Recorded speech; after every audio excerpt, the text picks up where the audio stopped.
Before I compare and explore my two films, I will first define and give context for my film focus. Throughout our childhood, we've been taught social rules telling us that girls wear dresses and boys wear pants, or that girls marry boys. We've been taught what the correct idea of masculinity and femininity is like through our role models and the media we consume. This is called heteronormativity. There are many films that fit into heteronormativity. However, like other forms of art, it likes to explore ideas that are different. Queer theory, used in media, rejects traditional concepts of gender and sexuality. It normalizes queerness and shows its audience that there have always been queer characters in cinema, whether they were labeled or not. Films that utilize this theory usually have queer protagonists and a subversion of heteronormative expectations. The two films I chose to talk about is Happy Together, directed by Wong Kar-wai, and Portrait of a Lady on Fire, directed by Celine Sciamma. Happy Together is about a couple in a toxic relationship. After both moving to Argentina, they keep trying and failing to get their relationship back together. Portrait of a Lady on Fire, set in 1770 France, talks about a painter who is commissioned to paint a portrait of a woman whose mother wants her portrait to be painted so that she can get married. The plot furthers as the painter and the woman grow closer to each other. I've chosen these two films, one from 90s Hong Kong and one recently from France, because both films utilize queer theory to depict queer relationships. Although from different culture backgrounds, they both subvert heteronormative expectations in their narrative, dialogues, and cinematography. Happy Together, created in 1997, happened during a time when Hong Kong was increasing in its fight against discrimination and the forming of LGBT+ activism groups. Hong Kong was struggling to increase anti-discrimination acts and activisms until the 90s, when many inclusive acts were made upon both with legal and private groups. In 1993, legislative councillor Anna Wu proposed an equal opportunities bill made to be inclusive in many senses, including sexuality. The Equal Opportunities Commission was then established in 1996. Despite the push towards inclusivity, a 2017 study shows that people in Hong Kong have diverse opinions about the LGBT+ community. According to the study, although the majority endorses homosexuality, there is a split opinion on same-sex marriage and lower endorsement percentage for an LGBT+ family member compared to endorsement for an LGBT+ co-worker. This shows that socially, homosexuality is still considered controversial and slightly taboo. Wong Kar-wai is a director from Hong Kong who can be considered a great influence on modern cinema. His films focus on passionate, bitter, and melancholy romantic relationships that we can especially see in films such as In the Mood for Love, Fallen Angels, and 2046. In Happy Together, it depicts a man-loving man relationship in a melancholy way. The plot of the film does not focus on themes such as homophobia or identity.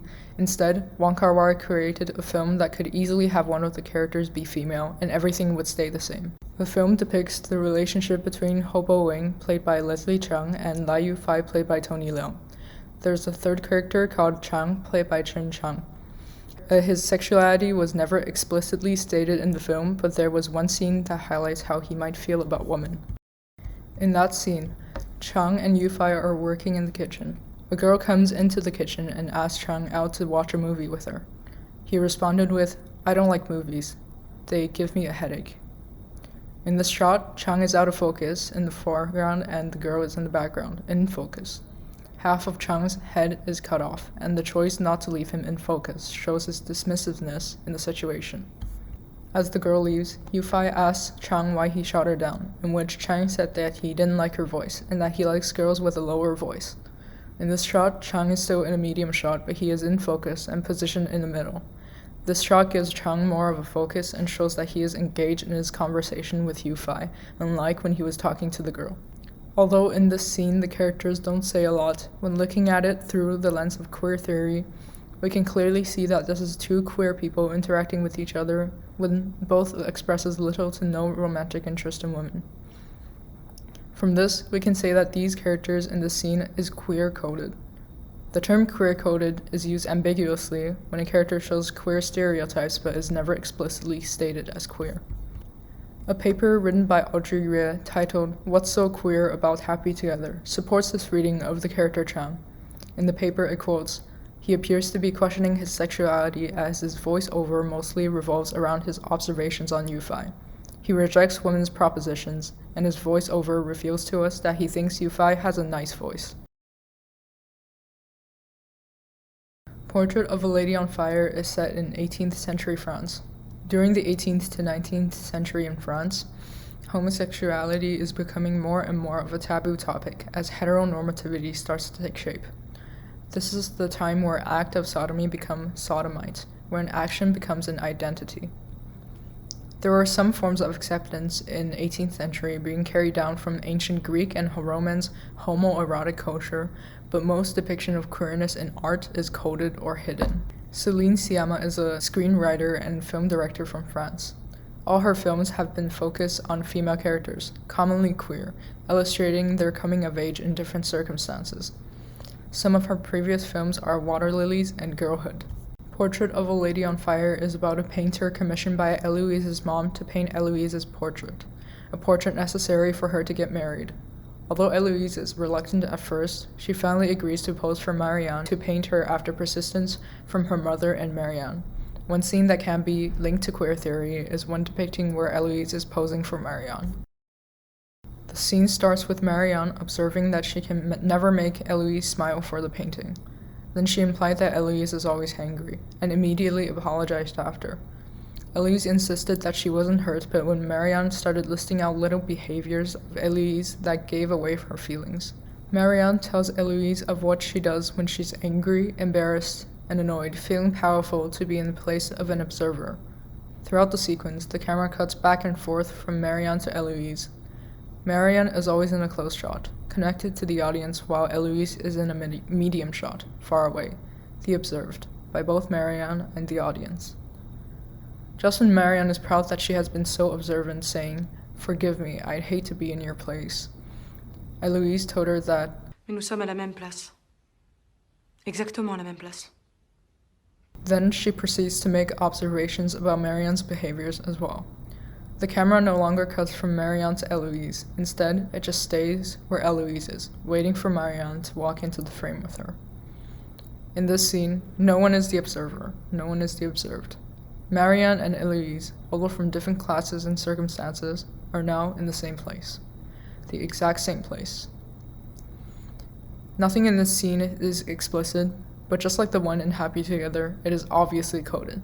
Although the dialogue seems like two characters are having conflict with each other, it exposes the feelings they have for each other. Both characters list incredibly specific details about another, showing that they don't have a relationship of painter and subject, but a mutual feeling of love for each other. In an article written by Rachel Syme for The New Yorker, the author pointed out the fact that most other directors focus on the taboo aspects of same-sex period pieces, while Céline Sciamma is less interested in shame or shock, as she is in the force of the genuine bonds that form. We can also see how Sciamma did not focus on the physical aspect of their relationships, since the director mentioned on the DVD commentary that the painting scene was supposed to be their first kiss, but that idea was later rejected. The director herself has also displayed opinions related to queer reading in mainstream media. Céline Sciamma has said that the Titanic is a queer love story, as Leonardo DiCaprio was totally androgynous at the time, and that there were an equal amount of character dynamic between Jack and Rose. This opinion was highly controversial, but it shows how queer theory can be applied into even the most mainstream heterosexual love stories.